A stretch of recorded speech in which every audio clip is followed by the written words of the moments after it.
এই বাংলাদেশ এখন তার সরব উপস্থিতি জানান দিচ্ছে, আর এই উত্থান কাঁপন ধরিয়ে দিয়েছে প্রতিবেশী ভারতের বুকে।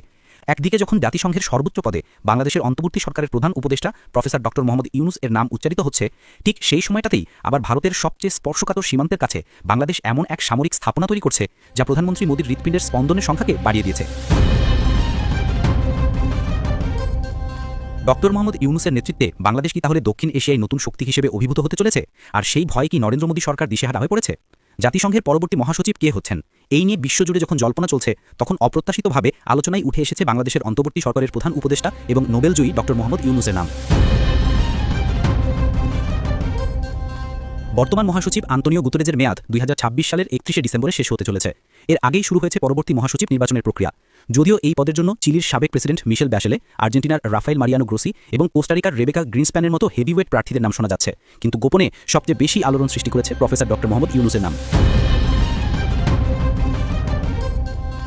বাংলাদেশের পররাষ্ট্র মন্ত্রণালয়ের একটি সূত্র মতে ডক্টর মোহাম্মদ ইউনুসকে মহাসচিব করার বিষয়টি নতুন নয়, বরং প্রায় 6 মাস ধরেই একটি স্থানীয় এবং আন্তর্জাতিক কূটনৈতিক মহলে আলোচিত হচ্ছে।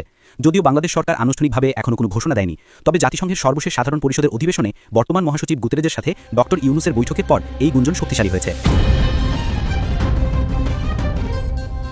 সাধারণত জাতিসংঘের মহাসচিব বিভিন্ন মহাদেশ থেকে পালাক্রমে নির্বাচিত হন, সেই হিসেবে এবার ইউরোপের বাইরে অন্য কোনো মহাদেশ থেকে মহাসচিব নির্বাচিত হওয়ার সম্ভাবনা প্রবল।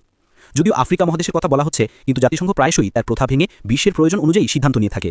ডক্টর ইউনুসের মতো একজন বিশ্ববিখ্যাত ব্যক্তিত্ব, যিনি তৃণমূল পর্যায়ে অর্থনৈতিক মুক্তির জন্য নোবেল শান্তি পুরস্কার পেয়েছেন, তাকে যদি মহাসচিব হিসেবে নির্বাচিত করা হয় তবে অবাক হওয়ার কিছু থাকবে না। আর এখানেই ভারতের সবচেয়ে বড় মাথাব্যথার কারণ।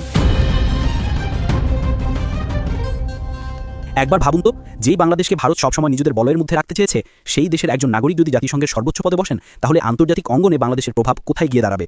তখন যদিও ভারতকে সমীহ করে চলার কোনো প্রয়োজনই থাকবে না বাংলাদেশের। এই সম্ভাবনাটি নয়াদিল্লি